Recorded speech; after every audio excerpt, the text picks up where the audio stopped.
Hello friends. इब्ने सफ़ी की जासूसी दुनिया सीरीज़ की नावल खौफनाक इमारत। नावल को आगे बढ़ाने से पहले अगर आपको हमारा चैनल पसंद आ रहा है तो प्लीज़ इसे सब्सक्राइब कीजिए। वह आदमी हैंडबैग लिए जैसे ही बाहर निकला, क्लब के कार पार्क से दो आदमी उसकी तरफ बढ़े। क्या रहा? एक ने पूछा। मिल गया, बैग वाले ने कहा। कागजात है भी या नहीं? मैंने खोलकर नहीं देखा। गधे हो, वहाँ कैसे खोलकर देखता? लाओ, इधर लाओ, उसने हैंडबैग अपने हाथ में लेते हुए कहा। फिर चौंक कर बोला, ओह, ये इतना वजनी क्यों है? उसने बैग खोलना चाहा लेकिन उसमें ताला लगा हुआ था। चलो यहाँ से, तीसरा बोला। यहाँ खोलने की जरूरत नहीं। बाहर पहुंचकर वे एक कार में बैठ गए। उनमें से एक कार ड्राइव करने लगा। शहर की सड़कों से गुजरकर कार एक वीरान रास्ते पर चल पड़ी। आबादी से निकल आने के बाद उन्होंने कार के अंदर रोशनी कर दी।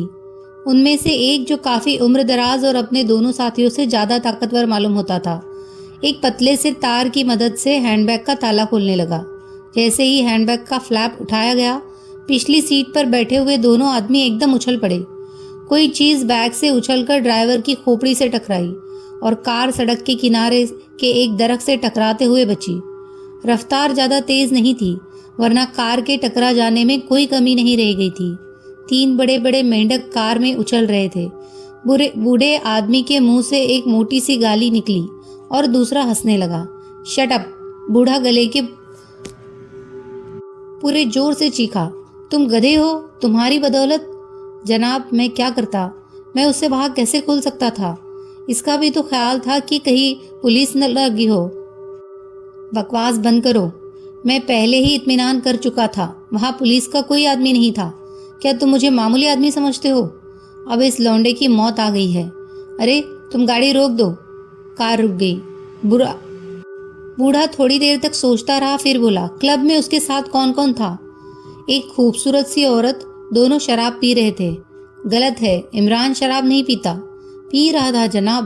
बूढ़ा फिर किसी सोच में पड़ गया। चलो वापस चलो। वह कुछ देर बाद बोला, मैं उसे वही क्लब में मार डालूंगा। कार फिर शहर की तरफ मुड़ी। मेरा ख्याल है कि वह अब तक मर चुका होगा, बूढ़े के करीब बैठे हुए आदमी ने कहा। नहीं, वह तुम्हारी तरह बेवकूफ नहीं है, बूढ़ा झुंझला कर बोला। उसने हमें धोखा दिया है तो खुद भी गाफिल न होगा। तब तो वह क्लब ही से चला गया होगा। बहस मत करो, बूढ़े ने गरज कर कहा। मैं उसे ढूंढ कर मारूंगा, चाहे वो अपने ही घर में क्यों न हो। इमरान चंद लम्हे बैठा रहा, फिर उठकर तेजी से बाहर निकल गया। उसने क्लब के बाहर एक कार के स्टार्ट होने की आवाज़ सुनी। वह फिर अंदर वापस आ गया। कहाँ भागते फिर रहे हो? लेडी जहांगीर ने पूछा। उसकी आंखें नशे से बोझिल हो रही थी। जरा खाना हजम कर रहा हूँ, इमरान ने अपनी कलाई पर बंधी हुई घड़ी की तरफ देखते हुए कहा। लेडी जहांगीर आंखें बंद करके हंसने लगी। इमरान की नज़र बदस्तूर घड़ी पर जमी रही। वह फिर उठा। टेलीफोन बूथ की तरफ जा रहा था। उसने रिसीवर उठाकर नंबर डायल किया और माउथपीस में बोला, हेलो सुपर फयाज, मैं इमरान बोल रहा हूँ, बस अब रवाना हो जाओ। रिसीवर रखकर वह फिर हॉल में चला गया, लेकिन वह इस बार लेडी जहांगीर के पास नहीं बैठा। चंद लम्हे खड़ा इधर उधर देखता रहा, फिर एक ऐसी जगह जा बैठा जहाँ तीन आदमी पहले ही से बैठे हुए थे और यह तीनों उसके परिचित थे, इसीलिए उन्होंने बुरा नहीं माना। शायद 15 मिनट तक इमरान उनके साथ कहकहे लगाता रहा, लेकिन इस दौरान बार बार उसकी नज़र दरवाजे की तरफ उठ जाती थी। अचानक उसे दरवाजे में वह बूढ़ा दिखाई दिया जिसने उससे कुछ दिन पहले कागजात वाला हैंडबैग छीना था। इमरान और ज़्यादा डूबकर गुफ्तगू करने लगा, लेकिन थोड़ी ही देर बाद उसने अपने दाहिने कंधे में किसी चीज़ की चुभन महसूस की। उसने कनखियों से दाहिनी तरफ देखा। बूढ़ा उससे लगा हुआ खड़ा था। उसका बायां हाथ कोट की जेब में था और उसी जेब में रखी हुई कोई सख्त चीज़ इमरान के कंधे में चुभ रही थी। इमरान को यह समझने में कठिनाई ना हुई कि वह रिवॉल्वर की नली ही हो सकती है। इमरान साहब, बूढ़ा बड़ी विनम्रता से बोला, क्या आप चंद मिनट के लिए बाहर तशरीफ़ ले चलेंगे? हाँ चाचा जान, इमरान चहक कर बोला। ज़रूर ज़रूर, मगर मुझे आपसे शिकायत है, इसीलिए आपको भी कोई शिकायत न होनी चाहिए। आप चलिए तो, बूढ़े ने मुस्कुराकर कहा। मुझे उस गधे की हरकत पर अफसोस है। इमरान खड़ा हो गया, लेकिन अब रिवॉल्वर की नाल उसके पहलू में चुभ रही थी। वो दोनों बाहर आ गए। फिर जैसे ही वे पार्क में पहुंचे, बूढ़े के दोनों साथी भी पहुंच चुक गए। कागजात कहाँ है? बूढ़े ने इमरान का कॉलर पकड़कर झंझोड़ते हुए कहा। पार्क में सन्नाटा था। अचानक इमरान ने बूढ़े का बायां हाथ पकड़कर ठोड़ी के नीचे से एक जोरदार घुसा रसीद किया। बूढ़े का रिवॉल्वर इमरान के हाथ में था और बूढ़ा लड़खड़ाकर गिरने ही वाला था कि उसके साथियों ने उसे संभाल लिया। मैं कहता हूं कि 10,000 कहाँ है? इमरान ने चीख कर कहा। अचानक मेहंदी की बाड़ के पीछे से 8-10 आदमी उछलकर तीनों पर आ पड़े और फिर एक खतरनाक कशमकश शुरू हो गई। वह तीनों बुरी तरह लड़ रहे थे। फयाज, इमरान ने चीख कर कहा, दाढ़ी वाला। लेकिन दाढ़ी वाला उछलकर भागा। मेहंदी की बाड़ फलांगने ही वाला था कि इमरान के रिवॉल्वर से शीशा निकला। गोली टांग में लगी और बूढ़ा मेहंदी की बाड़ में फंसकर रह गया। अरे बाप रे बाप! इमरान रिवॉल्वर फेंक कर अपना मुंह पीटने लगा। वे दोनों पकड़े जा चुके थे। फयाज बूढ़े की तरफ लपका। वो अब भी भाग निकलने की कोशिश कर रहा था। फयाज से टांग पकड़कर उसे मेहंदी की बाड़ से घसीट लाया। ये कौन? फयाज ने उसके चेहरे पर रोशनी डाली। फायर की आवाज सुनकर पार्क में बहुत से लोग इकट्ठे हो गए थे। बूढ़ा बेहोश नहीं हुआ था। वह किसी जख्मी सांप की तरह बल खा रहा था। इमरान ने झुककर उसकी नकली दाढ़ी नोच डाली। हाय! फयाज तकरीबन चीख पड़ा। सर जहांगीर! सर जहांगीर ने फिर उठकर भागने की कोशिश की, लेकिन इमरान की ठोकर ने उसे उठने नहीं दिया। हाँ, सर जहांगीर, इमरान बड़बड़ाया। एक गैर मुल्क का जासूस, कौम फरोश, गद्दार। दूसरे दिन कैप्टन फयाज इमरान के कमरे में बैठा उसे ताज्जुब की नज़रों से घूर रहा था। इमरान बड़ी संजीदगी से कह रहा था, मुझे खुशी है कि एक बड़ा गद्दार और वतन फरोश मेरे हाथों अपने अंजाम को पहुंचा। कौन कह सकता था सर जहांगीर जैसा इज्जतदार और नेकनाम आदमी भी किसी गैर मुल्क का जासूस हो सकता है? मगर वह कब्र का मुजाविर कौन था? फयाज ने बेसब्री से पूछा। मैं बताता हूँ, लेकिन बीच में टोकना मत। वो बेचारा अकेले ही यह सब कुछ कर लेना चाहता था, लेकिन मैंने उसका खेल बिगाड़ दिया। पिछली रात वह मुझसे मिला था। उसने पूरी दास्तान दोहराई। वो शायद हमेशा के लिए छुप गया है। उसकी बड़ी जबरदस्त हार हुई है। अब वह किसी को मुंह नहीं दिखाना चाहता। मगर वह है कौन? अयाज। चौको नहीं, मैं बताता हूँ। यही अयाज आदमी था जो फॉरेन ऑफिस के सेक्रेटरी के साथ कागजात समेत सफर कर रहा था। आधे कागजात उसके पास थे और आधे सेक्रेटरी के पास। उन पर डाका पड़ा। सेक्रेटरी मारा गया और अयाज किसी तरह बच गया। मुजरिमों की हाथ सिर्फ आधे कागजात लगे। अयाज फॉरेन ऑफिस में सीक्रेट सर्विस का आदमी था। वह बच गया, लेकिन उसने ऑफिस को रिपोर्ट नहीं दी। वह दरअसल अपने ज़माने का माना हुआ आदमी था। इसीलिए इस शिकस्त ने उसे मजबूर कर दिया कि वह मुजरिमों से आधे कागजात वसूल किए बगैर ऑफिस में न पेश हो। मैं जानता था कि आधे कागजात मुजरिमों के किसी काम के नहीं। वो बाकी आधे कागजात के लिए उसे जरूर तलाश करेंगे।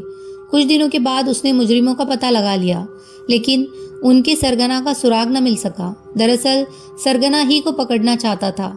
दिन गुजरते गए, लेकिन अयाज को कामयाबी न हुई। फिर उसने एक नया जाल बिछाया। उसने वह इमारत खरीद ली और उसमें अपने एक वफादार नौकर के साथ जिंदगी बसर करने लगा।